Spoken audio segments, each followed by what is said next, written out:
પ્રભુ વિવિધ પ્રકારની લીલાઓ કરી ભક્તોના ચિત્તનો નિરોધ કરી રહ્યા છે. વસુદેવજીએ ગર્ગજીને મોકલ્યા છે અને કહ્યું, જાઓ મારા બાળકોનું નામકરણ કરીને આવો. ગોકુલમાં મારા બંને બાળકો છે. અને જ્યાં વસુદેવજીએ મોકલ્યા અને સુખદેવજી વર્ણન કરતા કહે, ગર્ગજી આવ્યા છે. આ ગર્ગજીએ ગર્ગ સંહિતા લખી છે. બને તો જેમ ભાગવતજીનું જે અધ્યયન કરતા હોય અને કૃષ્ણ ચરિત્રને વધારે જાણવા માંગતા હોય એને જીવનમાં એકવાર ગર્ગ સંહિતા પણ વાંચવી. ખૂબ સુંદર વર્ણન પ્રભુની લીલાઓના કર્યા છે. એમ તો હરિવંશ પુરાણ અને ગર્ગ સંહિતા આનું પણ પાઠન કરવું, પ્રભુના ચરિત્રોના અવગાહન કરવા. ગર્ગજી આવ્યા છે. નંદ બાબાને કહ્યું કે તમારા બાળકોના નામકરણ કરવા માટે આવ્યો છું. તો વસુદેવજીના બાળકનું નામકરણ કરું તો તમારા લાલનનું પણ કરી દઉં. નંદ બાબા કહે, પણ તમે કંસ રાજાના પુરોહિત છો, અમારા બાળકોના નામકરણ કરશો તો એ નારાજ થશે. ગર્ગજી કે કોઈને ખબર નહીં પડે રીતે નામકરણ કરીશું, ગૌશાળામાં જઈને આપણે કરીશું. અને બીજા દિવસે ગૌશાળામાં બધી જ તૈયારીઓ કરી છે.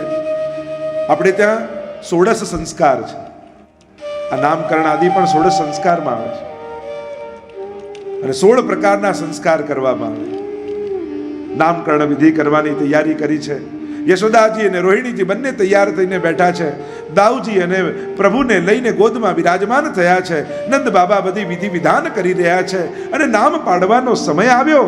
સૌથી પહેલા દ્રષ્ટિ પડી દાઉજી ઉપર અને ગર્ગજી બોલ્યા, આ સર્વને આનંદ આપનારું થશે એટલે નામ હું રામ રાખું છું. બલમાં સર્વથી અધિક થશે એટલે બલ રાખું છું. બોલીએ બલરામજી મહારાજ કી જય. અને હવે દ્રષ્ટિ પડી યશોદાજીની ગોદમાં. એ શ્યામ સુંદર પરમાત્મા મોટા મોટા નેત્રોને ડબડબાવી ગર્ગજીની સામે દ્રષ્ટિ કરવા લાગ્યા. અને પ્રભુના મુખારવિંદને જોઈ ગર્ગજી સમજી ગયા કે આનું નામ હું શું પાડવાનું. બધા જ દુનિયાના નામ આના નામ છે. બધા જ રૂપે આણે જ લીધેલા છે. અને પ્રભુની સામે દ્રષ્ટિ કરી અને ગર્ગજી બોલ્યા, આના તો અનેક નામ છે, અનેક રૂપ ધારણ કરી પ્રત્યેક યુગમાં જુદા જુદા સ્વરૂપો ધારણ કરીને આવે છે. પણ આને જોતા જ મારું મન આની તરફ ખેંચાઈ રહ્યું છે. આ મારા મનને કર્ષણ કરી રહ્યો છે. અને પ્રભુ તો ત્રણેય રીતે આકર્ષણ કરે, નામથી, રૂપથી, લીલાથી, ધામથી, ગુણથી. અને કર્ષણ કરે છે એટલે આનું નામ હું કૃષ્ણ રાખું છું. બોલો કૃષ્ણ કનૈયા લાલ કી. કૃષ્ણ નામ જપતે શ્રવણ સુન્યો રી આલી, ભૂલી રી ભવન હો તો બાવરી. કૃષ્ણ નામમાં તાકાત છે, એ બળ છે. કયું કૃષ્ણ રાખ્યું છે. ઉપનિષદમાં પણ કૃષિવાચક શબ્દ ણશ્ચ નિવૃત્તિવાચક તયો રૈક્ય પરબ્રહ્મ કૃષ્ણ તે વિધીયતે. જે સદાનંદ છે એ કૃષ્ણ છે. અને કૃષ્ણ નામ રાખ્યું. નામકરણની વિધિ થઈ છે. હવે પ્રભુ ધીરે ધીરે મોટા થવા લાગ્યા. અનેકવિધ પ્રકારની લીલાઓ કરી ભક્તોને આનંદ આપવા લાગ્યા. 7 પ્રકારે બાલ લીલાનું વર્ણન કર્યું છે. મહાપ્રભુજી કહે, પ્રભુ ધીમે ધીમે ઘૂંટણીએ ચાલતા થયા. સુંદર નુપુર સિદ્ધ કરાવ્યા અને છમ છમ છમ છમ ધ્વનિ થાય. પાછળ વળી વળીને જુએ, અરે કોણ આવી રહ્યું છે. ખબર પડી કે આ તો મારા ચરણારવિંદમાંથી જ અવાજ આવે છે. અને હજી થોડા મોટા થયા અને હવે તો બપોર થાય એટલે બધી ગોપીઓ કામમાંથી નિવૃત્ત થઈ ઉતાવળી નંદાલયમાં આવી જાય. ચલો લાલન કો ખિલાવે જાય, લાલનને રમાડવા જઈએ. બધી જ ગોપીઓ ભેગી થઈ જાય, ટોળે વળી ગોળ ગોળાકાર કરી બેસી જાય. વચમાં લાલનને પધરાવે. કોઈ જુદા જુદા વાઘા અને વસ્ત્ર લઈને આવે, કોઈ સુંદર ખીલોના લઈને આવે, ઠાકોરજીને ખીલાવે. ઘણી ગોપીઓ આવે, લાલનને શીખવાડે છે, લાલન આપનું નામ બોલો તો, મારું નામ બોલો તો, એમ પ્રભુને બોલતા શીખવાડે. ચલવન શીખવત યશોદા મૈયા. આંગળી પકડીને ધીરે ધીરે લાલનને યશોદાજી ચલાવે છે. ધન્ય છે આ વ્રજવાસીઓ. દુનિયાને ચલાવનારા પરમાત્માને આજે યશોદાજી ચલાવતા શીખવે છે. કેટલીક ગોપીઓ બેસી જાય ને કહેવા લાગે, લાલન શીખવાડવા લાગે, અચ્છા લાલન बताओ आपके हस्त कहाँ है, लालन आम बतावे. अच्छा लालन आपके नासिका कहाँ है, नासिका ने बतावे. ગોપીને થયું લાલનને કાન પકડાવી દો. અચ્છા લાલન કાન કहाँ है, અને આ ચતુર શિરોમણી ગોપીના કાન ખેંચીને ક્યાં રહે. આને કોઈ પહોંચે. ઠાકોરજી તો બધાના મનોરથ પૂરા કરવા પધાર્યા છે. રોજ પલ્લામાં ઝુલાવતા હોય ને યશોદાજી, એટલે ચોકમાં ઊભેલી ગાય રોજ દર્શન કરે અને આંખમાંથી આંસુ સારે. કેવી યશોદાજીનું સૌભાગ્ય છે, રોજ લાલનને પલના ઝુલાવે. આવું સુખ મને ક્યારે મળે? અને બધાના મનોરથ પૂરા કરવા પ્રભુ પધાર્યા છે. એટલે ઘૂંટણીએ ચાલતા ચાલતા ઠાકોરજી જ્યારે ગાય બહાર બેઠી હતી એની પાસે પહોંચી ગયા અને ગાયના સિંગ પકડી લીધા. સિંગ પકડ્યા એટલે ગાય ઊભી થઈ ગઈ અને ઠાકોરજી લટકે છે ઉપર. અને ગાયને યાદ આવ્યું, રોજ યશોદાજી પલના ઝુલાવે, આજે મને સુખ આપવા માટે ઠાકોરજી આવ્યા. એટલે મુખ નીચે ઉપર આમ કરી જાનો લાલનને પલના ઝુલાવતી હોય ગાય, એવો આનંદ લે છે. અને હવે તો થોડા મોટા થયા, સરખા સખાઓ મળી ગયા, ટોળી બનાવી અને કહ્યું કે આપણા આ ટોળી છે, આપણી આ મંડળી છે અને નિયમ એક જ છે, જે મળીને વેચીને ખાવા. માખણ મળે તો માખણ ને માર મળે તો માર. અને હવે તો ગોપીઓ ઉરાના લઈને આવવા લાગી. અરે યશોદા, જો તારા લાલનને કંઈક તો સમજાય. વત્સાન મુંચન ક્વચિત સમયે ક્રોશ સંજાત હાસ. આ મારા વાછરડાઓને ક સમયે છોડી જાય છે. હજી ગાયને દોવાની બાકી હોય અને આવીને છાનો માનો છોડી જાય વાછરડાને. બધું જ ગાયનું દૂધ પી જાય તો દોઈએ શું ને વેચીએ શું? યશોદાજી કે મારો લાલન જે કરે છે બરાબર કરે છે. ગાયના દૂધ ઉપર પહેલો અધિકાર તો વાછરડાનો જ છે. મહાપ્રભુજી અર્થઘટન કરે, વત્સ એટલે ભક્તો, અને ક સમયે છોડવા એટલે હજી પાપ પુણ્ય કરવાના હિસાબ બાકી હોય એના પહેલા જ પ્રભુ કૃપા દ્વારા એનો ઉદ્ધાર કરી દે છે.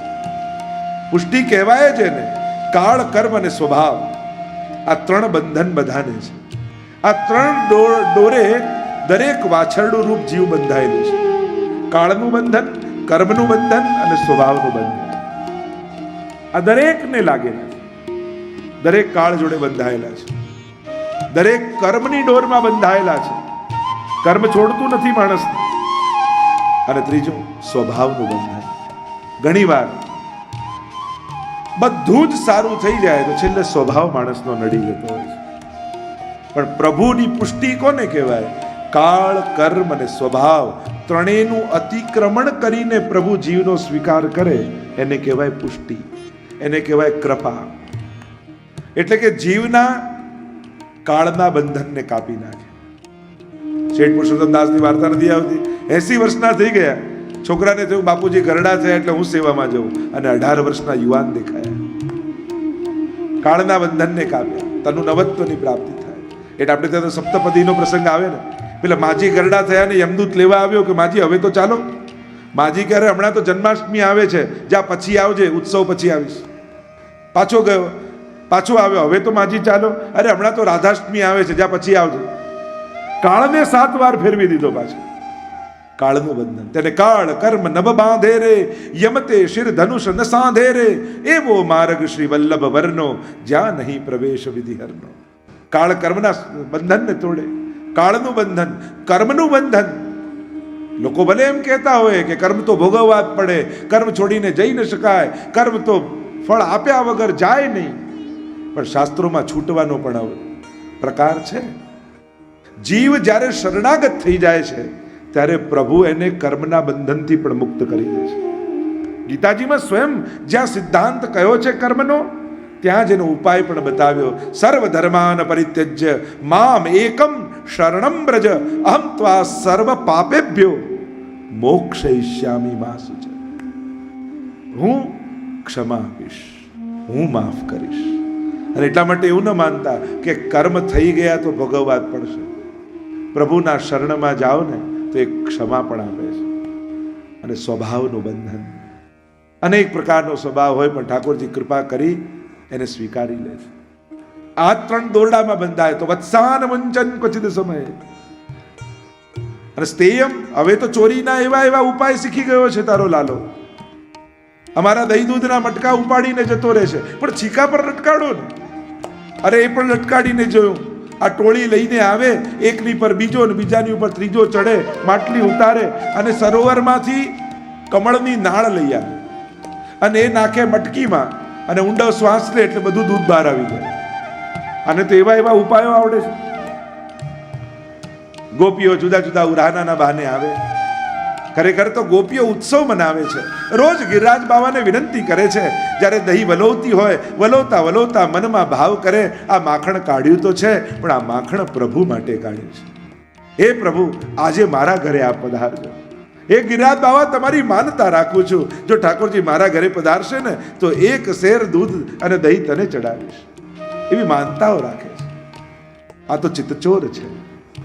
માખણની ચોરી નથી, આ તો મન અને ભાવની ચોરી છે.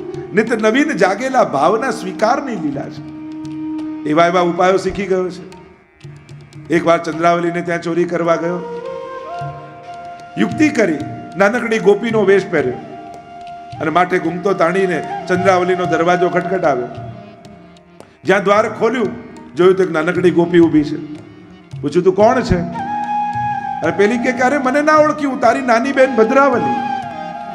ચંદ્રાવલી કે હું તો પરણીને આવી, મારે તો કોઈ બેન નથી, કે તું ગઈ પછી મારો જન્મ થયો છે. નીચેથી ઉપર, ઉપરથી નીચે જેવું આખું શરીર ઢંકાયેલું, હાથ બહાર દેખાય નહીં પણ કાળા કાળા. અમારા ઘરમાં તો બધા ગોરા છે, બાબા ગોરા, મૈયા ગોરી, હું ગોરી, તું કાળી કાળી ક્યાંથી થઈ? કે મૈયાનો વાપ છે. તારો જન્મ થવાનો હતો ત્યારે તો બહુ દહીં દૂધ ખાધા, મારા જન્મ સમયે જાંબુની સિઝન ચાલતી હતી એટલે હું કાળી કાળી થઈ ગઈ. અને પેલી ભોળી માની ગઈ, ઠીક છે બેન, આવો ઘરમાં આવો. એટલે અને ખબર હતી પ્રભુને કાં તો જલ ભરવા જવાની છે, સમય થઈ ગયો છે. અને કહેવા લાગી, આવો બેન, આટલા સમય તું મારા ઘરે આવી અને મારે તો જલ ભરવા જવું છે, તું થોડું ઘર ચોખ્ખું કરી દઈશ? પ્રભુ કે તું જાતો ખરી, આખું ઘર ચોખ્ખું કરી દઈશ.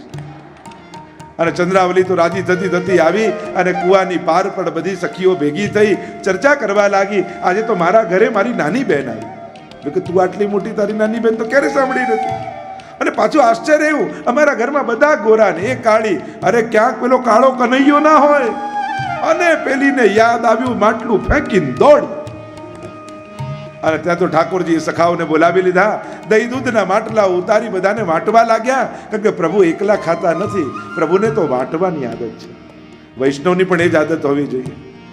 પેટ ભરવા માટે નહીં, ત્યાં તો પહેલા પ્રસાદ વાંટો. આપણે ત્યાં તો મહાપ્રસાદની પ્રક્રિયા છે. પ્રભુને ધરીને મળે એ પ્રસાદ, પણ વૈષ્ણવને વાટીને લઈએ એ મહાપ્રસાદ. આપણે ત્યાં તો મહાપ્રસાદ લેવાય. અને ઠાકોરજી બધાને વાટે છે. એટલામાં ચંદ્રાવલી દરવાજો ખોલ્યો અને બધા સખાઓ જોઈને ભાગ્યા. હાથમાં આવ્યા ઠાકોરજી. આજે યશોદાજીને બતાવીશ કે ચોરી તું કરે છે. અમે રોજ કહીએ છીએ, અમારો ભરોસો નથી કરતી યશોદાજી, અમારું માનતા નથી. આજે પોતે જોશે તો એમને ખબર પડશે. હાથ પકડીને ખેંચવા લાગી ચંદ્રાવલી. આજે તો યશોદાજીને પોતાની આંખે બતાવીશ. અને પાછળ બધા જ સખાઓ હો હો હો હો કરતા પાછળ પાછળ ચાલે. અને ચંદ્રાવલીનો દીકરો એની જોડે. વચમાં બજાર આવ્યું, સસરાજી દુકાને બેઠા હતા અને ઘૂંઘટો કાઢ્યો ચંદ્રાવલીએ. ઠાકોરજીને થયું કે હવે મોકો છે. પ્રભુ કહેવા લાગ્યા, અરી સખી, તે ક્યારનો મારો હાથ પકડ્યો છે? હું આટલો કોમળ, તારો હાથ કઠોર. થોડી વાર મારો હાથ છોડીને બદલી તો લે. આ હાથ છોડને બીજો હાથ પકડ, મારો હાથ દુખે છે. ચંદ્રાવલીને પણ થયું કે સાચી વાત છે, લાવ કનૈયા, આ હાથ છોડને બીજો આપ. જ્યાં હાથ છોડ્યો એના દીકરાનો હાથ પકડાવી દીધો. ખિસ્સામાંથી મિશ્રી કાઢી એના મોઢામાં ભરી દીધી. મિશ્રી પીગળે નહીં, પેલો બોલે નહીં, હું કરતો જાય, પણ પેલી સાંભળે તો ને, બોલતી જ જાય કે હવે યશોદાજીને ખબર પડશે, અમારું માનતા નથી, અમારા પર ભરોસો કરતા નથી. ઠાકોરજી તો છાનામાના દોડી પાછળ દિવાલ કૂદી સૈયા મંદિરમાં જઈને પડી ગયા. બહાર આવીને બૂમ પાડવાલી, યશોદા દેખ બહાર આવ, આજે ચોરને પકડીને લાવી છું, તારી આંખે જો તો તને ખબર પડશે. યશોદાજી બહાર આવીને જુએ તો પોતાના દીકરાનો હાથ પકડી રાખ્યો. યશોદાજી કે હું નહીં, તું જો. અને જ્યાં ગોપીએ જોયું, અરે તું અહીંયા ક્યાંથી? પેલો કનૈયો ક્યાં ગયો? મને ખબર નથી. અને યશોદાજી બૂમ પાડી, લાલન બહાર આવ. આંખ મસલતા મસલતા લાલન બહાર આવ્યા. અરે મૈયા પોઢવા તો દે. અરે પેલી તો આંખ ફાડીને જોવા લાગી, હમણાં હાથમાં હતો અને આ સૈયા મંદિરમાંથી ક્યાંથી આવ્યો? શું થયું મૈયા? મૈયા કહેવા લાગ્યા, જો આ લાલન, ચંદ્રાવલી કહે છે કે તું આના ઘરે ચોરી કરવા ગયો હતો. મૈયા, આ ચંદ્રાવલી છે ને, એને ભૂત વળગ્યું છે.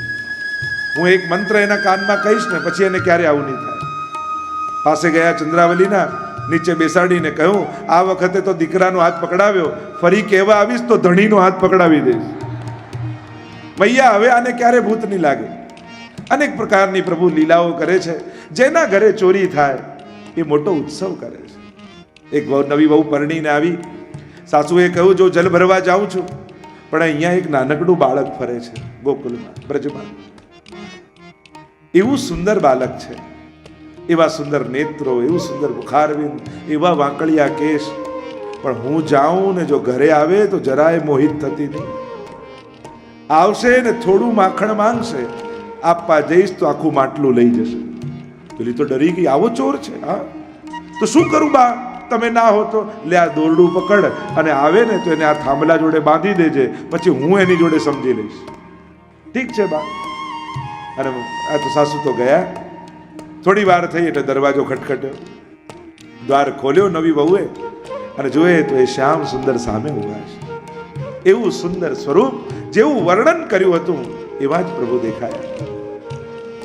કહેવા લાગ્યા, ગોપીઓ, અહીંયાથી હું નીકળતો હતો અને બહુ ઉનાળો છે, તડકો બહુ છે, મારું ગળું સુકાય છે, થોડુંક માખણ ઘરમાં છે. પેલી બહુ સમજી ગઈ, તું કૃષ્ણ છો ને? અરે તને મારું નામ ક્યાંથી ખબર? તારા વિશે મારા સાસુ બધું જ કહી ગયા છે. હું થોડું માખણ આપીશ અને તું આખું માટલું લઈને ભાગી જઈશ. અને મને કહી ગયા છે કે કનૈયો આવે તો એને આ થાંભલા જોડે બાંધી દેજે. અચ્છા, આવું કહી ગયા છે? ઠીક છે, મને બાંધી દે. ઠાકોરજી થાંભલા પાસે ઊભા રહી ગયા. આમ હાથ કરીને ઊભા રહી ગયા. પેલી ગોળ ગોળ ગોળ ગોળ બાંધે, બંધાઈ જાય ને હાથ આમ લઈ લે એટલે બધું દોરડું પડી જાય. પાછા આમ ઊભા રહી જાય એટલે બરાબર બાંધ, ફરી પેલી બાંધે, પાછું હાથ લઈ લે ને પડી જાય. 3 વાર એમ થયું. ઠાકોરજીને થયું હવે મોકો છે. અરે તારી માએ તને બાંધતાય નથી શીખવાડ્યું. અમારા ગામમાં પરણીને આવી છે ને આટલું તને નથી આવડતું. લાવ મને દોરી આપ, હું તને શીખવાડું. પેલી ગભરાઈને ઠાકોરજીને આપી દીધી. ઊભી રહી જાય થાંભલા પાસે, ઊભી રહી ગઈ. એટલે દોરડું પકડ, પેલી પકડ્યું. ઠાકોરજી ગોળ ગોળ ગોળ ગોળ ગોળ ગોળ ફરી અને બરાબર ગાંઠ બાંધી અને કહ્યું હવે શીખી ગઈ? એટલે કે હા, તો બંધાયેલી જ રહે. અરે મને છોડો તો ખરા. ઠાકોરજી કે આ તો પુષ્ટિ સ્વરૂપ છે, મને પકડતા આવડે છે પણ કોઈને છોડતા મને આવડતું નથી. એક વાર જેને પકડું એનો ક્યારે હાથ છોડતો. એ જ તો વચન મહાપ્રભુજીને ઠાકોરજી આપ્યું ને.